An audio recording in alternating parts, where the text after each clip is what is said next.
good evening. It's Rian Kutsia speaking from Fortis Proactive Defense Solutions. And tonight I am speaking to the tactical twins again, also based in Pretoria, Gerrit and Pierre. Guys, welcome. Thanks, Rian. Thank you, Rian. Good to be tonight back. We're going to, I see you guys are sitting in your shop. That's a good place to be. Anybody who's looking for kit of any kind, you need to make certain that you go pop in at their shop and check out all the goodies, just by the way. Tonight we are going to be talking specifically about belts for your pants and weapon mounted lights. So guys, I think let's kick off with belts. What's wrong with my leather belt, man? Why is it a problem? I don't think there's any issue with a leather belt. I think it's a lot of guys are they like a leather belt just in the sense that it's a little bit more comfortable than a lot of these hard rig belts. And I think personally, as long as the belt is sturdy enough that it can keep your holster where it's supposed to be and your pants doesn't fall off, or your firearm and also doesn't gets lost when you do movements and that kind of stuff, then a belt's a belt. Yeah, I was about to say. I take it that's the typical kind of problems that you run into when people come for training. Yes, I think there's a lot of misperception or conception as well regarding belts, that when I need to go to the range, I think a lot of videos that you see online is regarding sport shooting. So they immediately think that if I need to go for training, any self-defense training, but listen, I need one of these hard rigger belts that is not a flexible or movable with all my holsters and pouches and that's not realistic. I mean, a lot of the Fortis training is based on EDC, everyday carry. Do you wear a hard belt every day? No, I wear a leather belt. 90% of other people wear a leather belt or a type of, let's call it more sturdy belt. Yeah, so I've got, for example, this one here is a nylon canvas belt, but I mean, you can see that it's a little bit more stiff, a little bit more hard than, I want to say, a normal belt, and that's for EDC. That's I want to say it's a perfect belt at the end of the day. It is exactly that thing. Nobody wears a sports rigged IPSEC belt to work, or it's bloody impossible. I just think for us that's more practical. If you go to a range, will a leather belt work? Probably yes. Is it tactical? Maybe not so cool. But what is nice about a different belt for your range or your training, which is a bit more stiff for your leather belt, is one that it keeps your holster and your firearm in place. And that is one of the most crucial things that you actually want to look for in a belt. As long as your gun doesn't sag and bounce around when you're moving, that is perfect. And that's why I say, I mean, you get so many different new belts coming onto the market with clips and these teeth that fits into and grabs into the belt so it doesn't move. These hardcore belts every day and so on. I mean, it's wonderful. So again, do you want to preach? This is the one and only. Maybe not. If it fits the purpose, it will work. So basically, what you're saying is there are so many belts coming on the market now that nobody has an excuse to wear their pants around their thighs anymore. Unless you're Gen Z. That works. That works. Yeah.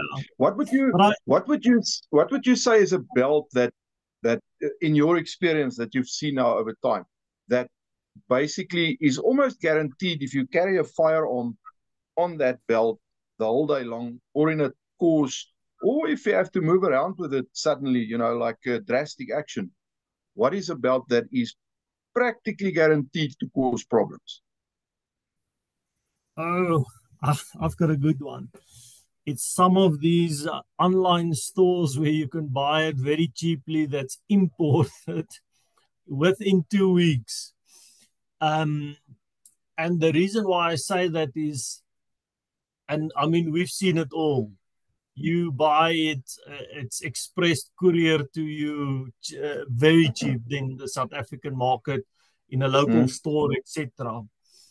And the difference comes in the detail, like they say, the devil is in the detail. What we've seen is a lot of these belts, and I mean, this one is actually one of those that you can see. It's got the normal clip that you use. The difference comes in that it does not have Velcro or something. So as soon as you clip that belt on, it sits. As soon as you start moving, and there's nothing holding that belt from actually releasing the tension over time, it will sag. If you move, if you fall, if you crawl, if you have something heavy holding it down or bearing down on it, you will see within 10 minutes it starts sagging. Then you've got this on the range where the guys keep grabbing ammo and pants. And I mean, we all know a firearm is moderately heavy, but a firearm loaded with a magazine of 15 rounds is super heavy. That can get heavy quite fast. And carrying 3 spare mags, for instance, with another 15 rounds or 10 rounds, then your pants start sagging quite quickly. So then you need to have a decent belt. It's just, I don't know if it's common sense, but like they say, common sense is not so common sometimes. Yeah, well, so basically, the cheaper you go, the better your chances of encountering a problem. Having issues.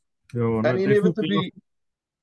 inevitably you encounter the problem when it's going to bite you in the backside the most. Yeah, and I think it's also, and it's nothing against a leather belt, but the problem is that the daily wear and tear does start playing an effect on it.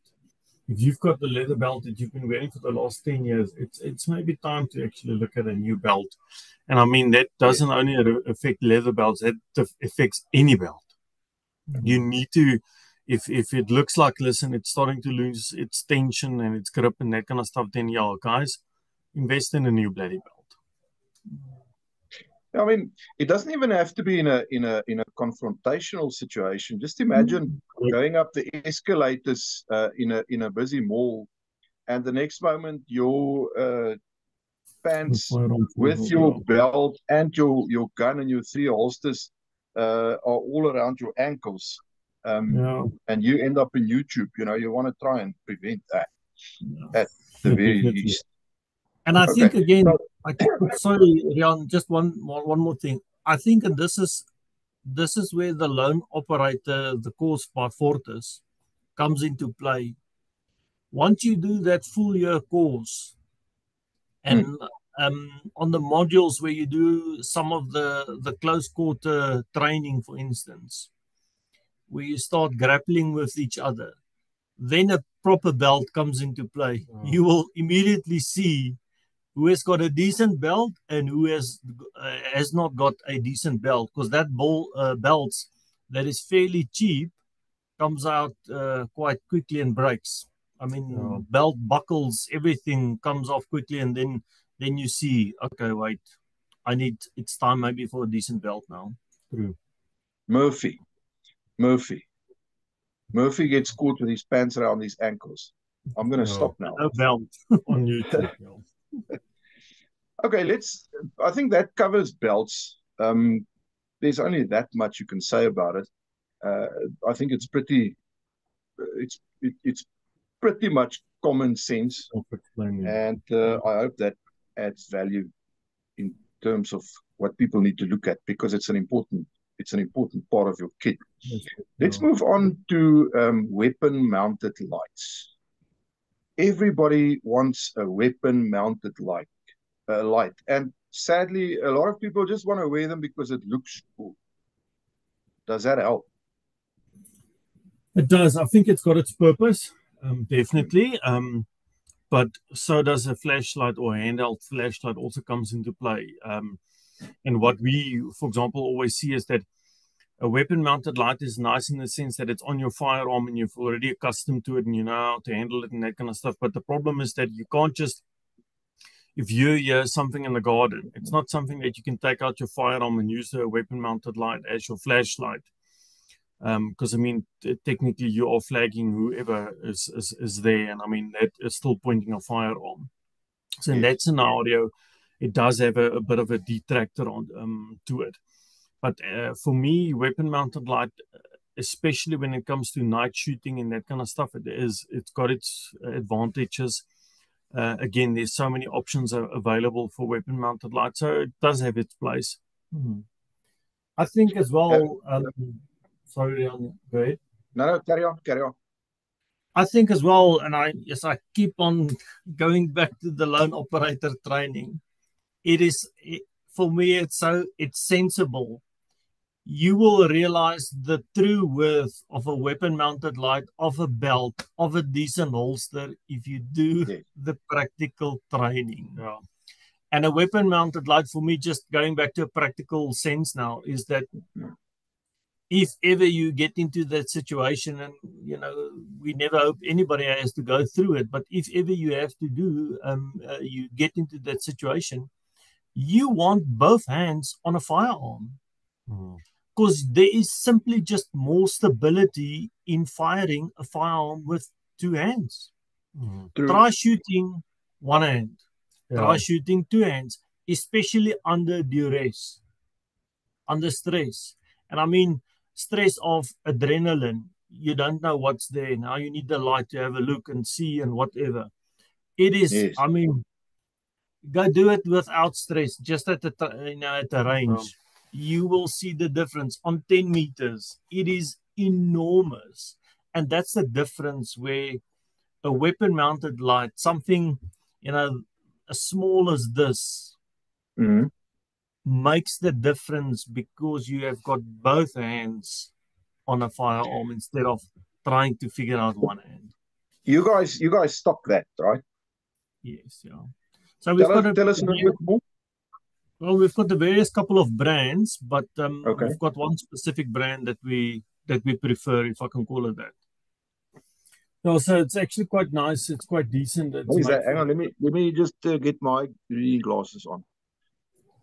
So it actually works with it's built from light aluminium. It's got a 500 lumens. So I mean, and I know people always talk about lumens. Yeah, you need to have high lumens and the brighter and that kind of stuff. But I mean, at the end of the day, it's if you've got it on your pistol, as soon as you want to start shooting more than 30 meters and that kind of stuff, is it really necessary? So for me, it doesn't have to be a flashlight which you can see into the moon. Yeah, we're not going hunting kudus with a pistol. Not on a pistol. That's for self-defense. What you mainly need it for. And then I think also what makes it a little bit more comfortable is the fact that it needs to be ambidextrous, meaning you've got to switch on that side or this side, left or right, depending. Because I mean that at the end of the day for me also is a very crucial factor. Nice thing is that if it's got a built-in battery, compared to having battery where, for example, like space, this one where you need to actually have batteries carry around that you need to remove to recharge, because the problem is that you never know if it's on or off, and is there still enough battery life, etc., etc. We've seen that on the range as well, where you're like, no, but I think it's charged, and then you get there and it's like, okay, well, it wasn't charged. On in your range bag, etc. Yeah, so So I think that's quite an important point. If you do go the weapon-mounted light, I mean, it's the same for a flashlight, a torch, but specifically the weapon-mounted light, because you're probably bound to check your torch more than your weapon-mounted light. Then it needs to become part of your operations. You need to check that flashlight, that mounted flashlight, on a regular basis to ensure that it's charged and it's working. For example, just as a tip, is that what I always do is when I charge my phone, I always charge my weapon-mounted light as well. So I know, guys, it's always going to be in the same scenario where it's charged regularly. Even if I don't use it, I still charge it. And I think the other thing that's nice about these stuff as well, as technology develops, is, I mean, you charge this stuff with a power bank. It's not like you need to remove it now. You charge it via power bank in your range bag as well. It's so versatile these days. In any case, so most of them come with rechargeable batteries now. Yeah, so the ones that we, for example, stock, they've got a built-in lithium battery, so which also again helps. That's with your technology, so it's easy. You've got a C-port, and again, these days everything is C-port, so it makes life a lot easier for everybody just to charge it. Universal. Yes. Yeah. So definitely, I like it. As a matter of interest, the typical cost on that. Ours range from like 1,500 up to 1,800. That's more or less max. And then you've got different ones where you can either have it with a laser or without a laser. Put a laser on the moon. It's a debatable thing if you need a laser on there, or if you don't need a laser on there. Again, laser for me is tactical. Is it really necessary? I don't know. Again, distance negate if you would need a laser. Probably. Personal taste, but I personally would prefer a weapon-mounted light to a weapon-mounted laser. In any case. Yeah. I mean, what's nice about these the ones like, for example, even when it comes to a weapon-mounted light, is you can, for your AR as well. These days the technology is so cool on it. For example, like this is a normal handheld Speras. A nice 1,900 lumens, but I mean, you get the full complete kit for $1,500. Screw top at the back that removes, and it becomes a pressure on and off switch that actually fits onto your AR. Okay. And it comes with your how can I say, your fitting that clips onto your rail of your AR, and I mean that is exactly the same technically the same flashlight that you can use as a handheld as well. So I mean, it's also seen as a weapon-mounted light. 200-meter reach on an AR is more than enough. Yeah. But I mean, just coming back to the weapon-mounted lights, super versatile.